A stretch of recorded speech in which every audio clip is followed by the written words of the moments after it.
दोस्तों जो कॉमिक्स हम पढ़ेंगे उसका नाम है सोने की कबर। ये राम रेमी की कॉमिक्स है। एक्शन और जासूसी कॉमिक्स होती हैं राम रेमी की, तो पढ़ते हैं इसको। सोने की कबर। 29 अप्रैल सन 1932 की रात 10 बजे एक जहाज बम्बई बंदरगाह से रवाना हुआ।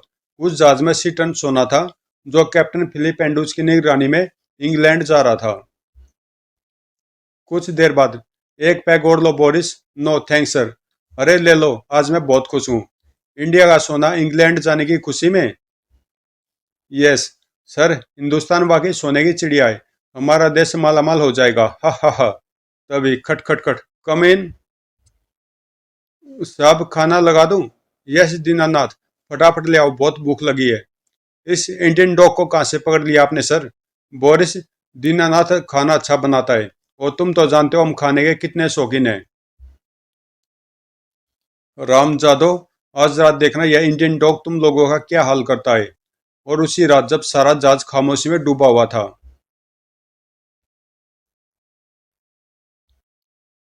रामजादे, मेरे देश का सोना लेने आए थे।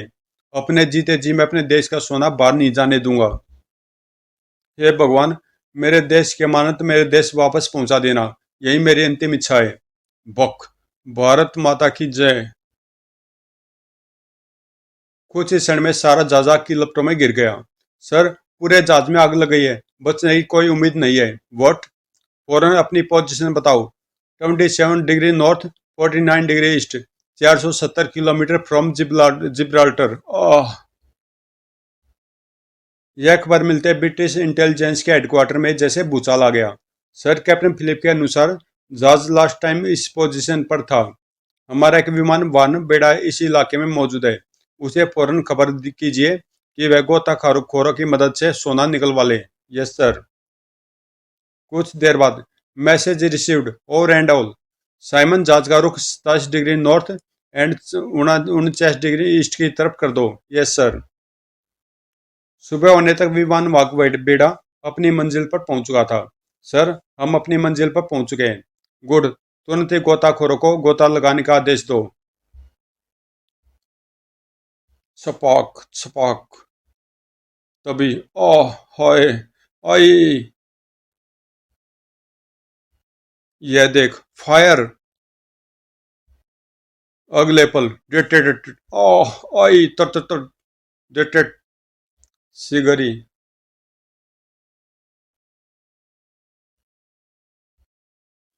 उसी क्षण समुद्र से एक धुएं की लकीर निकली।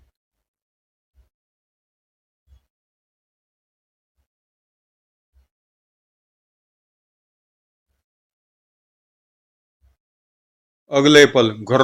जूम। अरे, इन जहाजों को कौन उड़ाकर ले गया है? कुछ क्षण बाद, सर वे लोग वापस आ रहे हैं। तभी डट डट डट तर तर तर। ओह आह हाय आई। वो लगता ही है किसी दुश्मन देश के जासूसों का काम है। फायर। अगले पल, बूम धड़ाम। तर तर तर, आह हाय। बूम धड़ाम बूम। वो मारा। तभी, ओ नो, यह तो हमारी तरफ ही आ रहा है। और इससे पहले ही कोई कुछ कर पाता, बुड़ाम बुड़ाम। जहाज के नष्ट होने की खबर पाकर, सर, लास्ट में मिली रिपोर्ट के अनुसार यह विदेशी जासूसों का काम लगता है। और तब तो बहुत मुश्किल हो जाएगी। सर, एक आइडिया है। क्यों न हम सब मैरिन के जरिए खजाना प्राप्त करने की चेष्टा करें। इस तरह में दुश्मनों के हमले का खतरा भी नहीं रहेगा। Good idea mister Jack. आप अभी एक सबमरीन इस मिशन पर भेज दीजिए। Yes sir. कुछ देर बाद एक ब्रिटिश सबमरीन अपने लक्ष्य की ओर बढ़ रही थी। जैसे वे अपनी मंजिल पर पहुंची, सर, हमारे आगे कोई विशाल जीव घूम रहा है। टारपीडो द्वारा उसे नष्ट कर दो। फायर। बूम।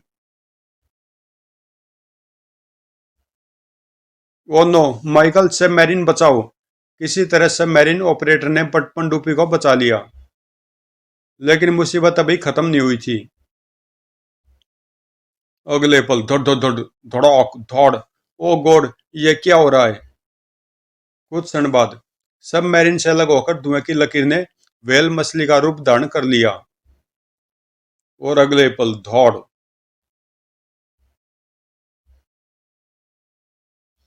जब इन दोनों घटनाओं की सूचना इंग्लैंड के प्रधानमंत्री को मिली, सॉरी मिस्टर मिलर, अब हम और नुकसान नहीं उठा सकते। लेकिन सर, 80 टन सोना यूं समुद्र में तो नहीं छोड़ा जा सकता। Okay Miller, try once more, पर यह आखिरी बार होगा। Thank you sir. और उसी रात एक छोटा किंतु अत्याधुनिक शिप उस सोने की वापसी के मिशन पर चल पड़ा।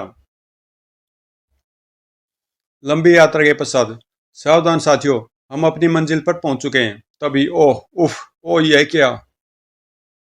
साथियों, मुझे तो कोई खतरा लगता है। जंप। छपाक छपाक। तभी ओह धड़ाक आई। अगले पल बचाओ। ओह ई। इन तीनों घटनाओं के बाद ब्रिटिश सरकार ने उस सोने को भुला देने का निश्चय कर लिया।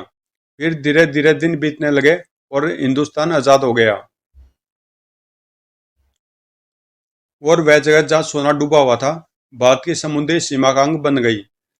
फिर दिन व साल गुजरते गए और 60 साल बाद 1 जनवरी 1992 की रात ब्रिटिश इंटेलिजेंस के ऑफिस में 80 टन भारतीय सोना, north 27 degree east 49 degree, Gibraltar से 470 किलोमीटर। अगले दिन जूम, उसी से हम भारतीय सीक्रेट सर्विस के ऑफिस में 80 टन सोना। वेरी गुड अजीत, मैं भी इसकी खोजबीन करवाता हूँ। पर सर, इसमें काफ़ी होशियारी की जरूरत है। Don't very my boy. 6 जनवरी 1992 को रात्रि 10 बजे हिंदुस्तानी गोताखोरों का एक दल उस सोने की खोज में रवाना हुआ। ठीक उसी वक्त जिब्राल्टर में एक आलीशान होटल के कमरे में ब्रिटिश ब्रिटिश इंटेलिजेंस के चीफ मिलर के पुत्र लारा और उसके मित्र इंटरनेशनल स्मगलर जॉनी कास्लो के बीच मीटिंग चल रही थी। लेकिन लारा, तुम्हें इन सब बातों की जानकारी कैसे है? डैडी की डायरी से। तुम तो जानते हो, ब्रिटिश इंटेलिजेंस में चीफ के पद पर रिटायर हुए थे। उनकी मौत के 20 साल बाद पिछले हफ्ते उनकी डायरी मेरे हाथ लगी और उसे पढ़ते मैं फौरन तुम्हारे पास आ गया। लेकिन लारा, जिस काम को पूरी ब्रिटिश हुकूमत अंजाम नहीं दे पाई, उसे हम कैसे कर पाएंगे? मैं मानता हूँ जॉनी कि यह काम मुश्किल है, लेकिन जरा सोचो तो सही। अगर हम सफल हो गए तो अरबपति होंगे। तुम ठीक है तो लारा, मैं भी अपने कुछ आदमियों को रवाना करके वहां की स्थिति का पता लगवाता हूँ। कुछ देर बाद, शेंडो, तुम अभी उस पॉइंट पर पहुंचो और हमारे पहुंचने तक उस इलाके की निगरानी रखना। Yes sir. उधर लंबी यात्रा के बाद जब भारतीय जहाज अपनी मंजिल पर पहुंचा, कैप्टन वो देखिए, एक अन्य जहाज भी हमारे टारगेट की ओर बढ़ रहा है। प्रकाश, वह लोग भी शायद उसी चक्कर में आए लगते हैं। और उन सब लोगों को अलर्ट कर दो और उनसे संपर्क करने की कोशिश करो। कैप्टन का अंदेशा ठीक था। शीघ्र ही दूसरे पोत से आक्रमण शुरू हो गया। Boom boom, भड़ोम। ओह हाय, यह देखकर फायर, रेड शू, धड़ाम, बूम बड़ाम। शीघ्र ही दोनों पोत युद्ध की भेंट चढ़ गए। इस घटना की सूचना मिलने के बाद चीफ मुखर्जी ने इस मिशन पर राम रहीम को भेजने का फैसला कर लिया। चीफ, हम आपसे वादा करते हैं कि वह सोना वापस लाकर ही आपको शकल दिखाएंगे। उसी दिन शाम को राम रहीम एक मोटर लॉन्च द्वारा अपने मिशन पर रवाना हो गए। राम भैया, नंबर 409 की रिपोर्ट के मुताबिक इंग्लैंड के 2 जहाज और एक सबमरीन इस अभियान में नष्ट हो गई थी। यही बात मुझे खटक रही है। आखिर वह कौन सी ताकत है जो यह कर रही है?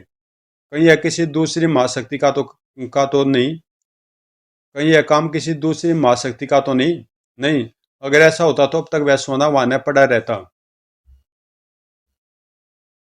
अगले सुबह अपनी मंजिल से 5 मील पहले ही उन्होंने अपनी मोटर लॉन्च रोक ली और गोताखोरी की पोशाक पहनने लगे। कुछ देर पश्चात वे पानी के भीतर ही भीतर तैरते हुए मंजिल की ओर बढ़े चले जा रहे थे। उधर जॉनी और लारा अपने साथियों के साथ पुनः प्रयास हेतु उस स्थान पर पहुंच चुके थे। जॉनी, अभी अभी तक तो कोई खतरा सामने नहीं आया। जीसस से दुआ करो कि कोई खतरा सामने आए भी नहीं। तभी, बॉस, गजब हो गया बॉस। क्या हुआ टॉम? बॉस, जहाज की तली में कई जगह छेद हो गए हैं और उनमें से पानी भर रहा है। Oh no.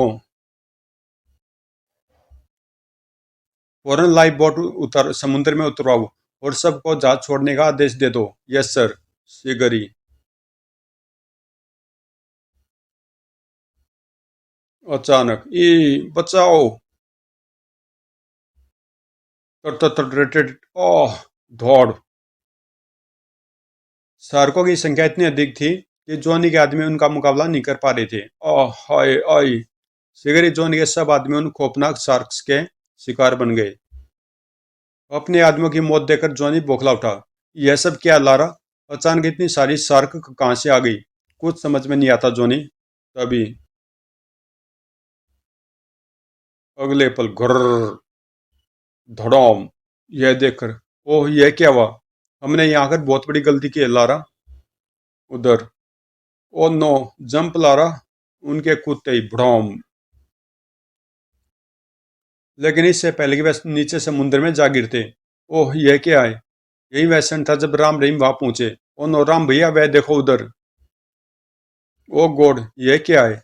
उधर वह धुएं की लकीर उनके बदन पर रस्सी की तरह लिपट चुकी थी। अगले पल खच, खच, आई, आह, ओ गॉड, या अल्लाह। उधर धुएं की लकीर इंसानी खाके में बदल चुकी थी। या खुदा, यह क्या करिश्मा है? शायद यह हमें कहीं चलने का इशारा कर रहा है। राम भैया, ये हमारा दुश्मन नहीं लगता। मुझे भी ऐसा ही लगता है। चलो इसके पीछे चलते हैं, देखे कहाँ ले जाता है। फिर राम रेमू से इंसानी खाके के पीछे चल पड़े। सिगरी, उफ, जहाजों का मलबा पूरा पहाड़ बन गया है। अरे बाप रे, जहाज के इतने बड़े बड़े टुकड़े उठाकर कैसे फेंक रहा है? बड़े आश्चर्य की बात है रहीम। सिगरी, ओह सोना। तभी उनकी नजर एक जली हुई लाश पर पड़ी। राम भैया, वह लाश देखो, वह अभी तक सुरक्षित है। हाँ वाकई हैरत की बात है। तभी ओ नो, लगता है यह इस शरीर की आत्मा है। अगले पल, यह देखकर प्रेम, लगता है इस बेचारे की आत्मा इस सोने का हमें सौंपने के इंतजार में ही बैठी थी। राम भैया, लगता है इसके हाथ में कुछ है। और जो चीज उसके हाथ से निकली उसे देखकर दोनों चौंक उठे। अरे यह तो डायरी है। ताज्जुब है। रहीम, इसे जेब में रख लो और चीफ को खबर कर दो। फिर उन्होंने चीफ को सूचना भेजकर खजाना और वह लाश बाहर निकलवा ली।